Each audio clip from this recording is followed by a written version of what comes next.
The 80s was an absolutely wonderful era for role-playing games because so many people were experimenting doing new things. And that is exactly what happened in Sweden with Dragonbane, although, yeah, of course, it was called a different thing at the time.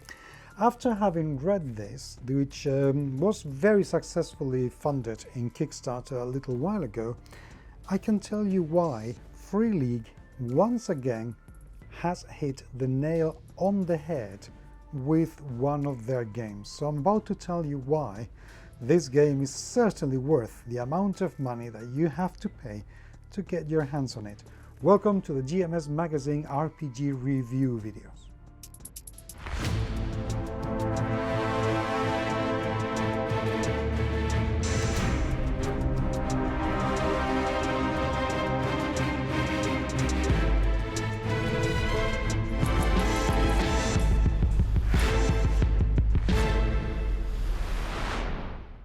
Dragonbane started as a reply, and I apologize if I only have one hand free at the moment. My dog is using the other hand to, rest his head. Dragonbane began in the early 80s, or mid-80s, because, well, basically they probably needed something in Swedish written, and it's kind of the same that happened in Spain, where an awful lot of games were arriving in English and not every game was being translated, so people began to write their own games. So I've already done the unbooking of this game, so I'm going to go very briefly only into how the production is absolutely glorious. The graphic design is beautiful, the table of content is very comprehensive and very, very clear, and the layout is so clean, with the only caveat I have with it is I wish paragraphs were a little tiny bit more separated. But the artwork is gorgeous, is in the right places, and it looks fantastic. So, after having read it, essentially, Dragonbane is a much, much simpler version of D&D. It also plays on the D20, so the rules will be extremely familiar, but the rules have been streamlined and made so much simpler. There are a lot fewer rules, to be perfectly honest. And there is one difference also, and is that whereas in the traditional OGL, if you roll a 1, that's a failure, and you roll a 20, that's a crit, here is exactly the opposite. If you roll a 1, that's a dragon, and you trigger different effects on the attack or the creatures, and if you roll a 20, that is a demon, and that is a failure regardless of your level of expertise in the task that you are attempting to do. Let's go little by little though. There is a short introduction as to what a role-playing game is, and it tells you and explains exactly how to go about with choosing the GM, whether you want to play solo, the safety around, etc., etc. Time measurement, things that even though we as experienced players are likely to have very, very clear, but for people who are experiencing this game for the first time, or a role-playing game for the first time, it's a good thing to keep them in mind and make them clear from the beginning. And there's one thing I have to say about Dragonbane, is that it's an absolutely fantastic game for beginners. So creating your character is not a particularly... Okay, Tycho is gone. He gets bored.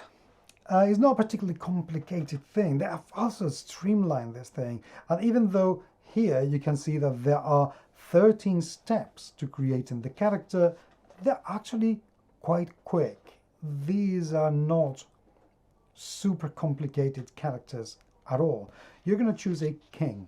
A king is basically your species, and we're going to go from the standard human, halfling, dwarfs, elves, to a mallard, this is a very clear wink at the RuneQuest at the time, when you could play a duck as well. And then we go into Wolf King, which is a very cool addition to the games.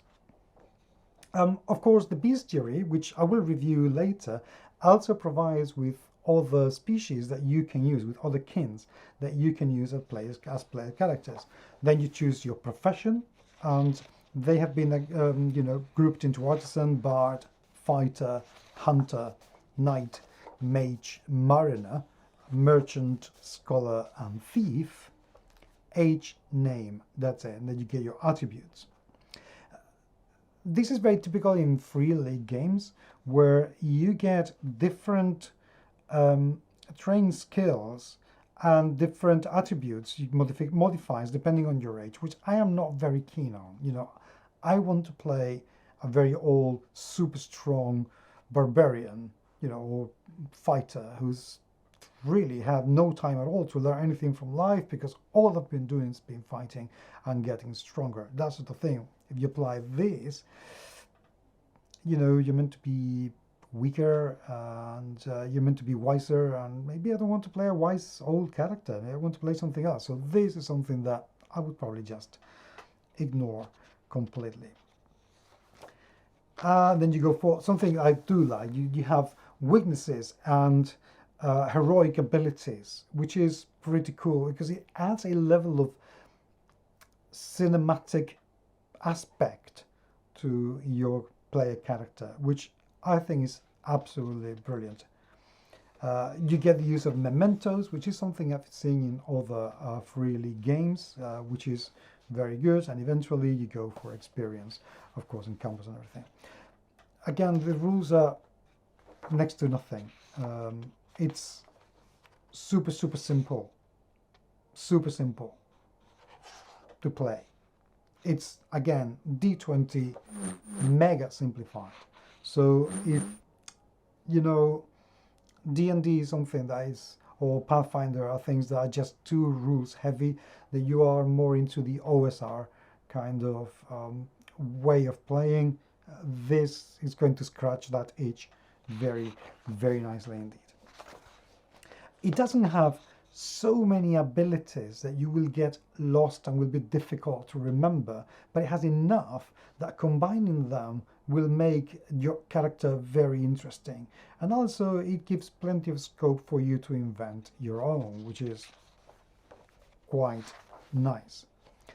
We go for rounds and how to do combat, initiative, you know, movements, the differences between melee combat and range combat, how to use special attacks. As you can see, you have, well, everything.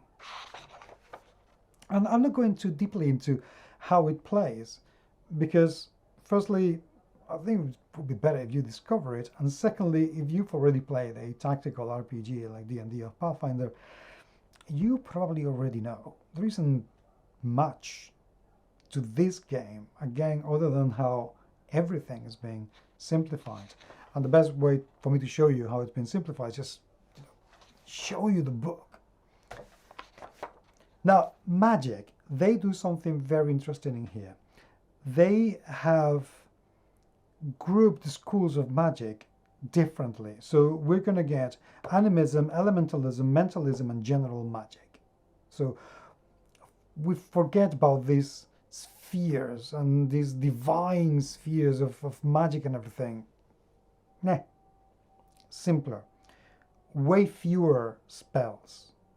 Way fewer spells, but very interesting. We go into how to cast your spells depending on the power level, whether you have magic tricks and which ones you have, the casting time, everything. It's just here in 2 pages. I love this table of magical mishaps. You know, what happens if you try to cast a spell and it actually fails? Whatever is on this board. It's very cool. So every wizard, depending you know, regardless of what school of magic you belong to, you're going to have a few magic tricks, and then you have to have your spells. And your spells are going to differ in rank. You're going to go from rank 1 to rank 3, with 3 being the most powerful spells, of course. But there aren't that many. So for instance, general magic, you get 1, 2, 3, 4, 5, 6, 7 spells, plus your magic tricks, which are 1, 2, 3, 4, 5, and 6. That's it. That should be more than enough. Animism, you get 1, 2, 3, 4, 5 tricks, and then just a few spells. The same goes for elementalism and mentalism. That's it. The cool thing about these spells, though, is that the book encourages you to change them, to adapt them, to give them more power points, to make them more powerful and therefore harder to cast. So what I mean with this is that you don't need a mini fireball, medium fireball, and a super fireball. It's just one elementalist spell that you can power up depending on how powerful you are as a wizard to make it stronger. So that is why it doesn't really need a lot of different spells, because it encourages you to change, to tweak, to modify. And also, quite frankly, if you want to change the spell, go ahead and create your own. Every spell has a rank. Again, for instance, here it goes up to rank 5. And you have your rank, your prerequisite. So if you need to learn or know a spell prior to be able to cast this one, what are your requirements? If you have the components which are physical, you have to speak a word, so on and so forth. What's the casting time, just in case it's a spell that requires a ritual to prepare and you don't get to cast it immediately. The range, how far it goes, or is it a touch spell, and the duration, which can be something from a flash to permanent. So if you know one school of magic, the remaining school of magic will be familiar at least in how spells are organized, which is pretty cool. Once we go into all of this, the gear is just tables. No complex descriptions of anything. You just tables of anything you need. If you want to know what a tallow candle is, or a crowbar, or a hammer, okay, maybe not those things because they are too easy, but maybe you need to know what a flail is, or what it looks like. Then you can go online and find out. There's no point in having page after page after page of describing everything when you just find online. And then we get the bestiary. Creatures are divided by ferocity, and the more fierce a creature is, the harder it's going to be to beat. So for example, if we see here the demon, they are presented with a very short description. Every single monster is the same, and then you're given the size, the ferocity, the movement, the armor, and how many hit points they have. And then you get a number of monster attacks. There aren't that many. So this demon has 6 attacks. And you just roll a d6 and it's going to use that attack during their combat. That means that you don't need to learn everything the monster does. You don't need to learn the tactics about what spells would it be casting first, and then what attacks would it use when it's been surrounded, which I've always found in other games really hard because I don't have the time to memorize all those things. Here, you just forget about all that, roll your d6, and that's the attack that's going to do. I absolutely adore that. I think it's brilliant. It speeds up what the monster is going to be playing at. It gives me a level of unpredictability that it helps both the GM and the players, and it works fantastically well. There is not a lot of originality in the bestiary because we have already seen all these monsters a million times if you've played any medieval fantasy game. But the way that they're being used, I really love. It's good. The last part of the game is going to tell you all about adventuring, you know, how to handle your journeys, how to create your characters, your non-player characters, how to create adventures. All of those things are going to be in the back. And in the end, we get a very quick little campaign that, to be perfectly honest, is little else than a couple of encounters within a castle, a ruined castle. But it helps because it has everything that you could need to play the game. The character sheet, as you can imagine, is at the back of the book and is not a particularly complex character sheet. It's just one-sided and you have everything you need in here. Overall, I think Dragonbane does a few things incredibly well, which is simplifying the rules of the games that we already know to make them more accessible and give plenty of freedom and scope to the player to do with their character whatever they want. On the other hand, there isn't an awful lot of world being built in here. It just describes the standard kind of world full of forests and, well, kind of like any D&D medieval setting or, you know, Middle Earth kind of setting. And I wish there was a little bit something different in there. But then on the other hand, adapting pretty much any world you want to this, it would be very, very easy. So maybe this is the kind of game that you can use with your own world that you have been developing. Because it's so simple, teaching people how to play is way, way easier. I have found difficulties with Dungeons and Dragons, teaching people who were not used to playing D&D because there was so much to keep track of. With this, you don't have to do any of that. It's a lot easier. So from that point of view, it helps.